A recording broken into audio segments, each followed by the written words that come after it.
प्रिय विद्यार्थियों नमस्कार। आपके पाठ्यक्रम में हिंदी साहित्य के इतिहास की दृष्टि से भक्ति काल को समाहित किया गया है। हिंदी साहित्य के मध्यकालीन इतिहास में भक्ति काल को सम्मिलित किया जाता है। एक महत्वपूर्ण युग के रूप में यह विख्यात है। इसे स्वर्ण युग भी कहा जाता है। इसने हिंदी साहित्य को बहुत हद तक प्रभावित किया और एक मुख्य धारा में हिंदी साहित्य को लेकर के आए। भक्तिकालीन इतिहास और उसकी कौन कौन सी प्रमुख धाराएं हैं उसका विवेचन हम इस कालांश में करेंगे।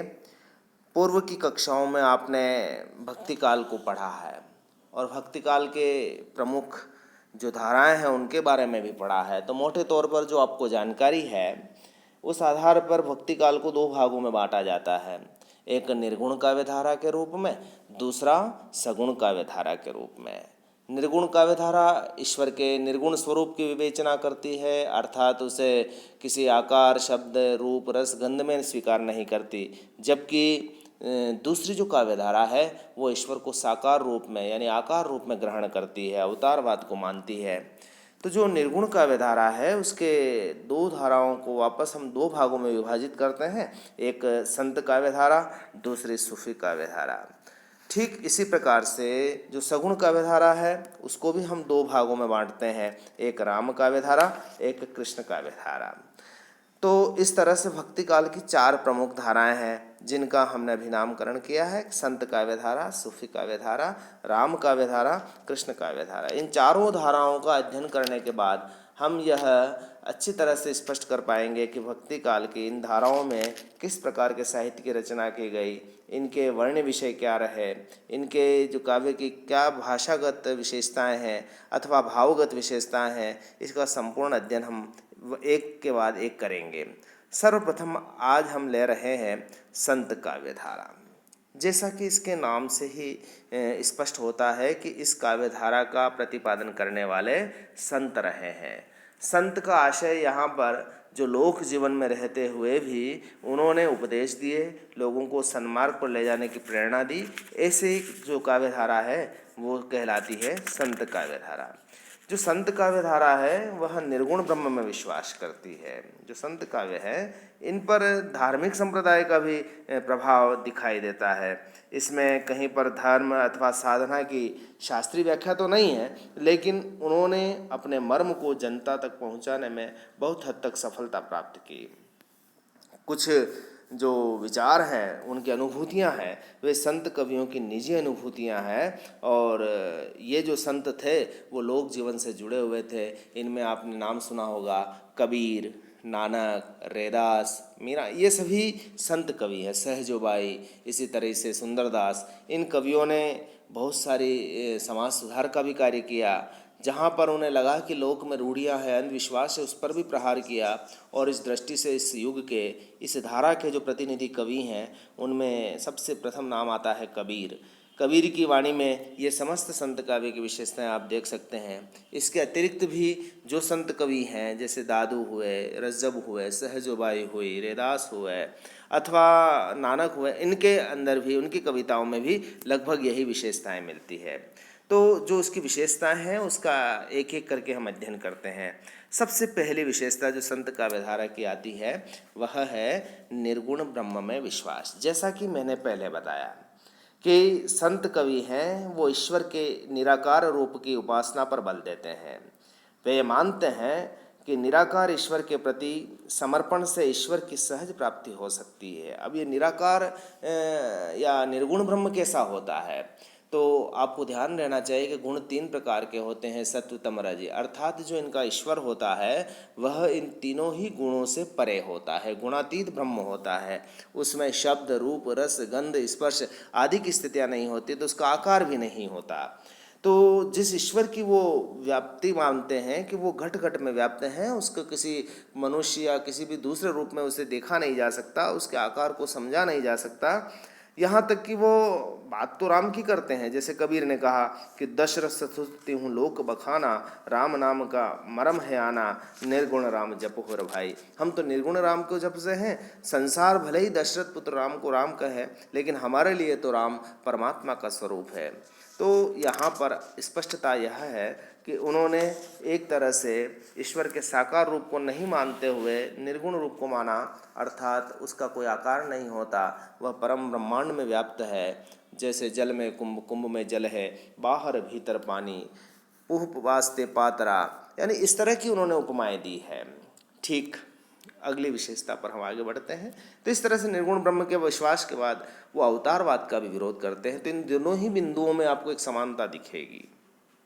जिस तरह से सगुण का विधारा ईश्वर के अवतार रूप को मानती है, यानी यदा यदा ही धर्मस्य ग्लानिर्भवति भारत अभ्युत्थानाम अधर्मस्य तथात्मानं सृजामि, यानी जब जब भी धर्म की हानि होती है, ऐसा सगुण की मान्यता है। लेकिन इन्होंने ऐसा नहीं माना। वे ये नहीं मानते थे कि परमात्मा कोई मनुष्य रूप में संसार में अवतरित होते, तो उन्होंने अवतारवाद का विरोध किया। यहाँ तक कि बहुदेववाद का भी दृढ़तापूर्वक खंडन किया और एकेश्वरवाद का इन्होंने संदेश दिया। संतों का ये विश्वास था कि अवतार भी जन्म मरण के बंधन से ग्रस्त हैं, इसलिए वो परमात्मा नहीं हो सकते, इसलिए उनका कर्ता तो ब्रह्म है और वो संसार में इस तरह से अवतार नहीं लेते। कबीर की ये पंक्ति भी आपको ध्यान में होगी कि अक्षय पुरुष एक पेड़ है, निरंजन बाकी डार, त्रिदेव शाखा भय पात भया संसार, यानी ये संसार उस ईश्वर की कृति है और उसे संसार में आने की आवश्यकता नहीं है। तो इस तरह से वो अवतारवाद का भी विरोध करते हैं। तीसरी जो संत काव्य की विशेषता है वह है गुरु की महत्ता। संत कवि ये मानते हैं कि ईश्वर को पाना है तो सबसे पहले गुरु के बताए मार्ग पर चलना होगा, क्योंकि ईश्वर का मार्ग बड़ा कठिन है, जटिल है, और एक सामान्य साधक बिना उसकी कृपा से उसे प्राप्त नहीं हो सकता। गुरु गोविंद दो खड़े का केला गोपाय, बलिहारी गुरु आपने जिन गोविंदियो बताया, यानी मेरे सामने यदि गुरु और गोविंद दोनों भी खड़े हों तो मेरे लिए गुरु महत्वपूर्ण है, क्योंकि गोविंद तक जाने का मार्ग तो उसी ने बताया ना। इसीलिए वो गुरु को बहुत महत्वपूर्ण स्थान देते हैं और ये मानते हैं कि भक्ति के लिए उसकी कृपा जरूरी है और उसी से ही वह परमात्मा की पहचान कर पाता है। तो एक तरह से गुरु पर उनकी बहुत बड़ा आश्रय दिखाई देता है। तो संत कवि धारा में गुरु का महत्व भी बार बार उजागर होता है। इसके अलावा इन्होंने समाज में काम किया था, तो समाज में जब वो जाति पाति और धार्मिक भेदभाव को देखते थे तो उसका बड़ा विरोध करते थे, और कबीर इस दृष्टि से बड़े मुखर रहे। उन्होंने धार्मिक वितंडावाद और इस तरह से जाति पाति के भेद को जमकर खरी सुनाई थी। उनका यह मानना था कि सबसे बड़ा धर्म होता है मानव धर्म, और इसलिए मानव धर्म की स्थापना में यदि कोई विरोध होता है जाति और धर्म के आधार पर तो वो गलत है। तो धर्म की स्थापना के लिए उन्होंने यह माना कि सबसे पहले मानव धर्म की स्थापना हो। कबीर कहते हैं कि जब सभी मानव का जन्म एक ही प्रक्रिया से हुआ तो उसमें परस्पर भेद क्यों। जिस तरह हरि की उपासना के लिए किस तरह से जाति की ज़रूरत है यह कहीं शास्त्रों में नहीं लिखा है।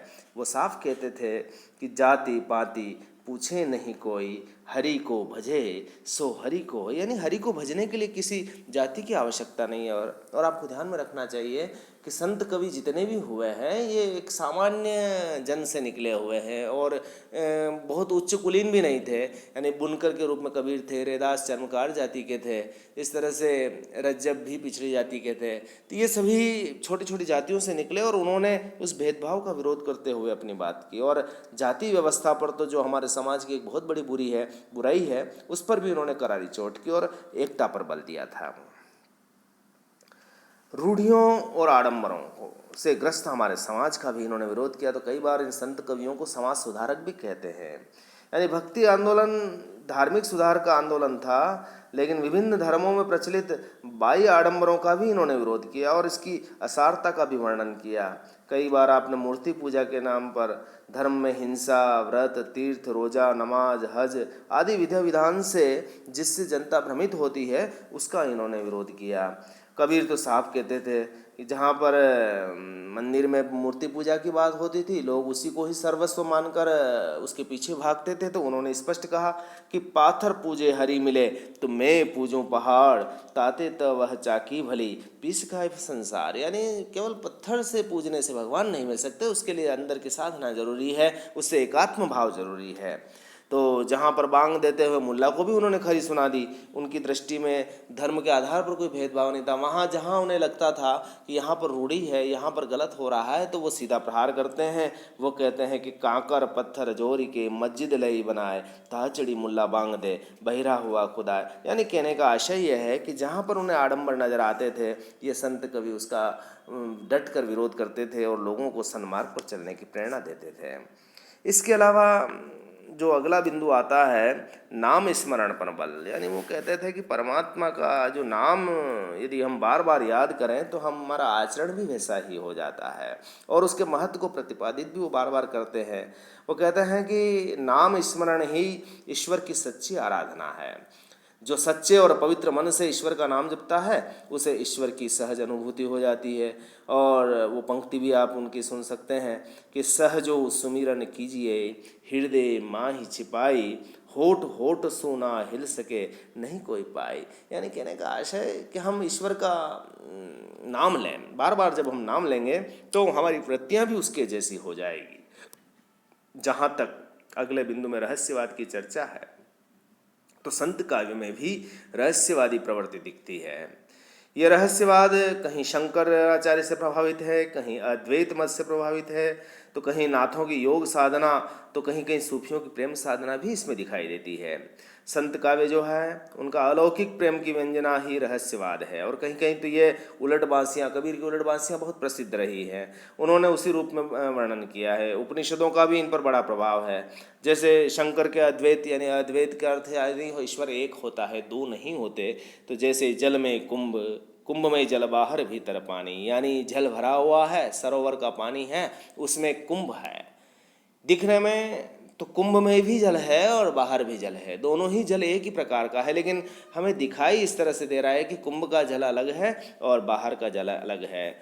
तो यहाँ पर दोनों प्रतीक हैं। कुंभ एक मानव शरीर की आत्मा का प्रतीक है, शरीर का प्रतीक है कुंभ, और उसके अंदर का जो जल है वो आत्मा है, और बाहर का सरोवर जल यानी ब्रह्मांड का परमात्मा है। लेकिन यह जल अलग अलग कब तक दिखेगा कि फूटा कुंभ जल जल ही समाना, यह तथ्य गयो ज्ञानी। यानी जैसे ही यह घड़ा फूटता है, यानी मनुष्य का यह शरीर नष्ट होता है, तो यह जल वापस एक हो जाता है। यानी घड़े का जल और परमात्मा यानी सरोवर का जल में कोई फर्क नहीं होता। तो ठीक उसी प्रकार से आत्मा जब तक शरीर में है तब तक आत्मा है, लेकिन जैसे ही यह शरीर छोड़ेगी पुनः परमात्मा में मिल जाएगी। तो कहने का अर्थ यहाँ पर भी रहस्यवादी दृष्टि दिखती है।